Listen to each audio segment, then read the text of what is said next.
तनूच्या वाढदिवसाचं gift बघून तनू एवढी जास्त खुश झाली ना, तर आज आहे तनूचा वाढदिवस आणि तिने मला सांगितलं होतं, की वाढदिवसाला तिला गाडी गिफ्ट म्हणून पाहिजे. तिच्या वाढदिवसासाठी आज आपण गाडी घेणार आहोत. तर मी आलेले आहे चाकणमध्ये. आपल्या पियुष दादाचं शॉप आहे मिस्टर गाडीवाला आणि त्याचे रील्स बघितले होते आणि मला गाडी खूप जास्त आवडली होती. मग मी शॉपवरती गेले.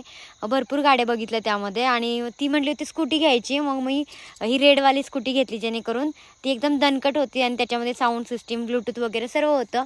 तर मला ही जास्त गाडी आवडली आणि मी ही बुक केली. घरी घेऊन आले आणि तनूला असं सांगितलं होतं, की तनू तुझ्यासाठी गाडी नाही घेतली. पण ती एवढी समजूतदार, ठीक आहे म्हटली, नको घेऊ आपण, पुढच्या वाढदिवसाला घे. मी आधी असंच तिला ना खोटं बोलत होते, की तनू नाही घेतली तुझ्यासाठी गाडी, नाही घेतली. पण ती पण समजूतदारपणे ऐकत होती, ठीक आहे नाही घेतली तर.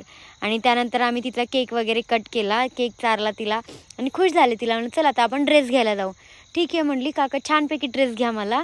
आणि आम्ही दोघांनी तिला घेतला आणि बाहेर आलो आणि ती गाडी बघून लिटरली शॉक झाली, की तिला आम्ही सांगितलं होतं, की नाही तुझ्यासाठी आम्ही गाडी नाही घेतली आहे. रडायला आली होती बिचारी पूर्णपणे.